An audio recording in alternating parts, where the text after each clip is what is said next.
Again a very warm welcome to all those who are watching. बच्चों, तो इसके पहले वाले वीडियो में हम लोगों ने पढ़ा था रेसिस्टेंस के सीरीज कॉम्बिनेशन के बारे में। तो चिल्ड्रन, हम लोगों ने उसमें क्या पढ़ा कि जब बहुत सारे रेसिस्टेंस को, मोर देन वन रेसिस्टेंस को हमें कनेक्ट करना है सीरीज में, तो कैसे कीजिएगा? End to end. एक के दूसरे एंड से दूसरे का पहला एंड, दूसरे एंड से तीसरे का पहला एंड कनेक्ट करते हैं। और जब हमें सर्किट का रेसिस्टेंस बढ़ाना होता है तब हम अप्लायंसेज को सीरीज में कनेक्ट कर देते हैं। चिल्ड्रन, सो इस तरह से सीरीज कॉम्बिनेशन था। और उसमें हम लोगों ने ये भी पढ़ा था कि उसमें क्या डिवाइड होगा? Voltage. Same current will flow through all the resistances. अब हम लोग देखते हैं parallel combination of resistances. Parallel combination of resistances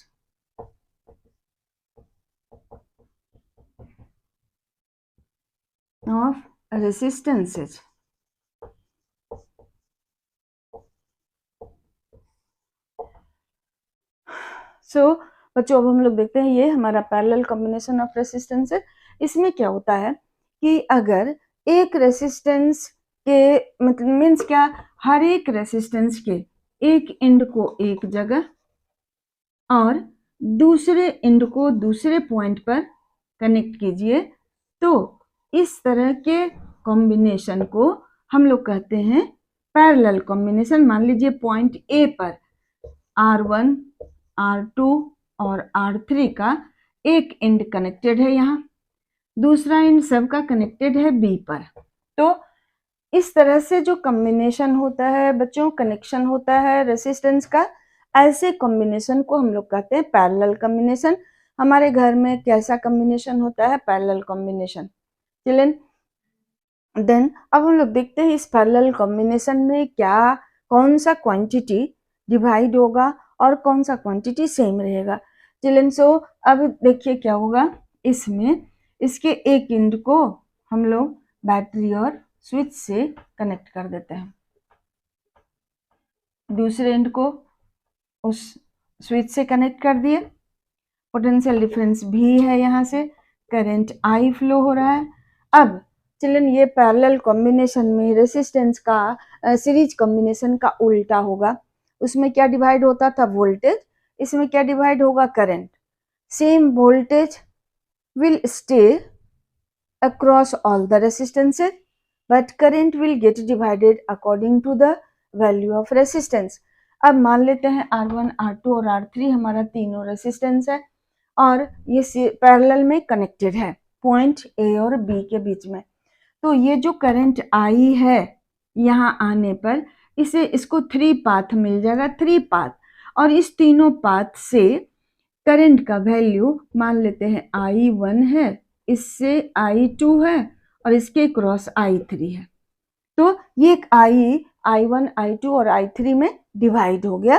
चलिए, तो R1 के क्रॉस करंट I1 है, R2 के क्रॉस I2 और R3 के क्रॉस I3 है। But potential difference across A and B will remain same. सबको सेम वोल्टेज मिलेगा।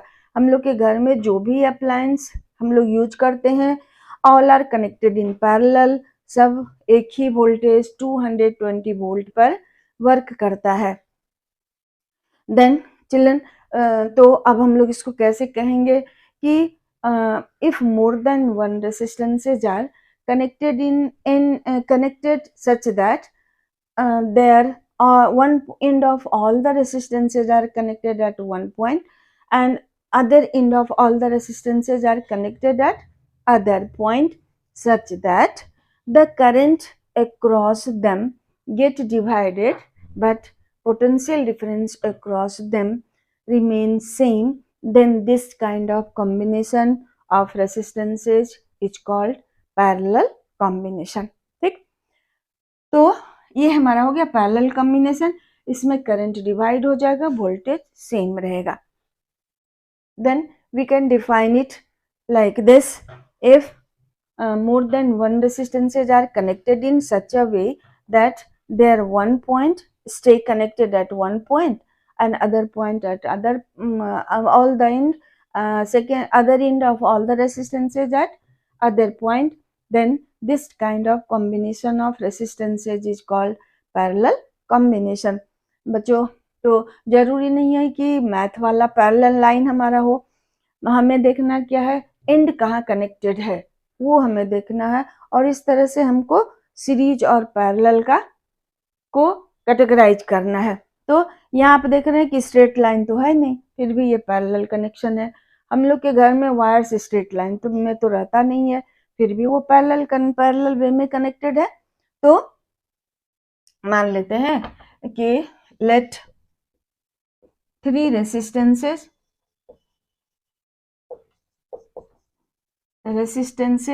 R1, R2 and R3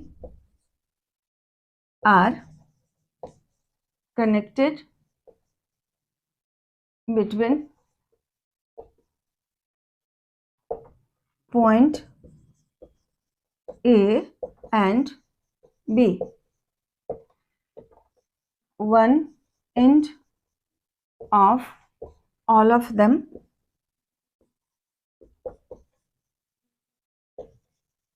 are connected at A and other end of all of them at B. Current I get divided as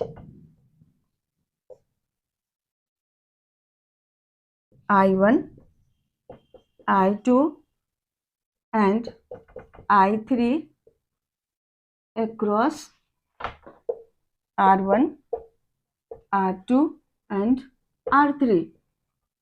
okay, so हम लोग इसको लिख सकते हैं I is equal to I1 plus I2 plus I3. अब equivalent resistance of the circuit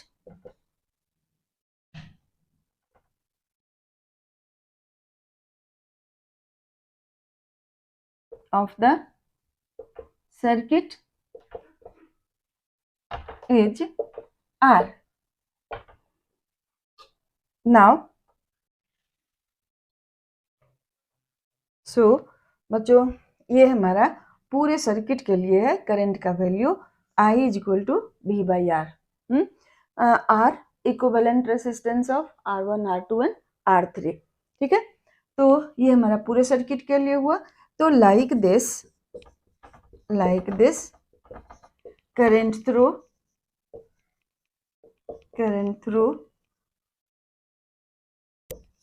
R1, R2 and R3. I1 is equal to V by R1, I2 is equal to V by R2 and I3 is equal to V by R3. तो ये सारा value equation 1 में हम put करते हैं. Putting value of I1, I2 and I3 in equation 1 put कीजिए. तो ये हमारा I के जगह क्या लिखिएगा, V बाई आर. तो V by r is equal to V by R1 plus V by R2 plus V by R3. Then अब क्या करते हैं, V इधर से कॉमन ले लीजिए और ये V कैंसिल हो जाएगा. Then V by R is equal to V common ले लिए 1 by R1 plus 1 by R2 plus 1 by R3. V cancel हो गया, बच गया हमारा 1 by R is equal to 1 by R1 plus 1 by R2 plus 1 by R3.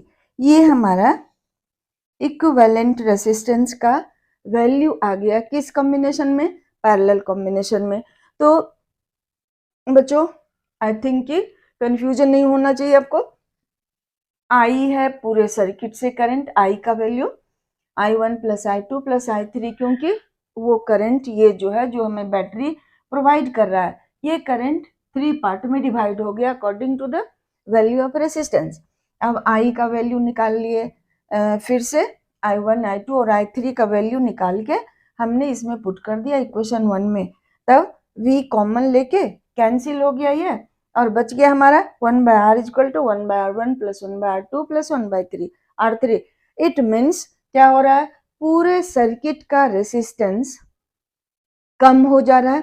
कब? जब हम अप्लायंसेज को, रेसिस्टेंस को हम पैरेलल में कॉम्बिनेशन करते हैं तो। So in parallel combination equivalent resistance is reciprocal of equivalent resistance is equal to the sum of reciprocal of individual resistances। Individual resistance कौन कौन हुआ? R1, R2 and R3। तो अलग अलग जो रेसिस्टेंस है उसके रेसिप्रोकल का सम किसके बराबर होता है? Equivalent, reciprocal of equivalent resistance in parallel. So बच्चों इस तरह से हम क्या देखते हैं कि पैरेलल कॉम्बिनेशन में इक्विवेलेंट रेसिस्टेंस का वैल्यू इवन सिंगल रेसिस्टेंस से भी कम होता है। इसलिए हमारे घर में क्या होता है, पैरेलल कॉम्बिनेशन होता है बच्चों, क्योंकि हमें अधिक वोल्टेज चाहिए so that all the appliances can work properly. तो इसमें पैरेलल कॉम्बिनेशन में वोल्टेज नहीं डिवाइड होता है। अलग अलग अप्लायंस को चाहिए तो आप अलग अलग यूज कर सकते हैं, किसी एक को स्विच ऑफ करके, दो को स्विच ऑफ करके किसी एक को से आप काम कर सकते हो। बट सीरीज कॉम्बिनेशन में क्या होगा, जब एक बल्ब को, एक अप्लायंस को आप बंद कीजिएगा, then all the appliances will stop working. Like कि सीरीज बल्ब में होता है कि अगर एक भी बल्ब वो फ्यूज कर गया then it won't work. So by this way बच्चों पैरेलल कॉम्बिनेशन ही हमारे घर में यूज होता है। इसका क्या एडवांटेज है, वोल्टेज सारे अप्लायंस के बीच सेम रहता है। उसके बाद क्या होता है, उसके बाद क्या होगा, हम अलग अलग अप्लायंस को हम अलग अलग यूज कर सकते हैं। इसमें ऐसा नहीं है कि एक बंद हो तो दूसरा नहीं वर्क करेगा। Okay, so by this way we prefer note, हम लोग के घर में पैरेलल कॉम्बिनेशन ही यूज होता है। सीरीज कॉम्बिनेशन में क्या होगा, अगर एक अप्लायंस बंद कर दिया काम करना तो दूसरा भी बंद कर देगा, क्योंकि फ्लो ऑफ करंट बंद हो जाता है, सर्किट ब्रेक कर जाता है। उसके बाद इसमें वोल्टेज डिवाइड हो जाएगा। तो अगर आप बहुत सारे बल्ब को सीरीज में कंबाइन कर दीजिएगा, कनेक्ट कर दीजिएगा, तो सब मिला के रेसिस्टेंस का वैल्यू बढ़ जाएगा, और इस तरह से सारे बल्ब्स आपको कम लाइट प्रोवाइड करेंगे। तो बच्चों इस तरह से हमने पैरेलल कॉम्बिनेशन को भी पढ़ा। अब थोड़ा सा हम लोग एक दो न्यूमेरिकल इस पर सॉल्व कर लेते हैं, then only based on numerical I will make video. So children, let's do that one.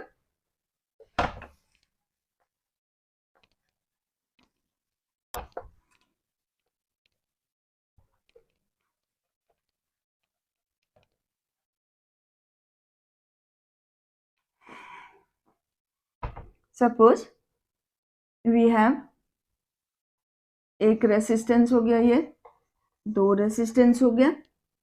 अब एक रेसिस्टेंस यहाँ है, इस तरह से हमें इसका इक्विवेलेंट रेसिस्टेंस निकालना है। मान लेते हैं ये हमारा 2 ओम हो गया, ये 2 ओम हो गया, ये 4 ओम हो गया। ए और बी के बीच हमें इक्विवेलेंट रेसिस्टेंस निकालना है चिल्ड्रन। तो क्या देखते हैं आप, ये 2 ओम और ये 2 ओम सीरीज में है, तो इसका इक्विवेलेंट रेसिस्टेंस कितना हो जाएगा, मान लेते हैं इसका नाम भी दे दिए R1 और R2, और ये हमारा R3 है। तो क्या लिखिएगा, R1 एंड R2, या वैल्यू भी हम लोग दे सकते हैं R in series. So equivalent resistance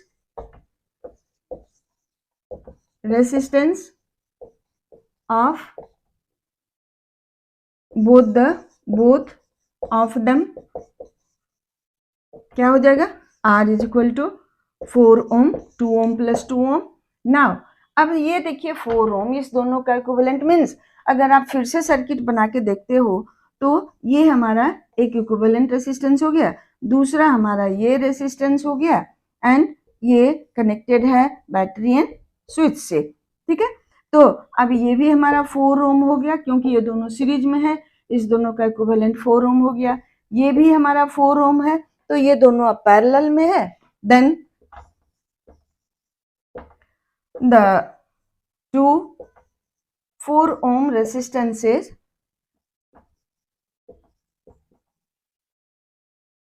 are in parallel.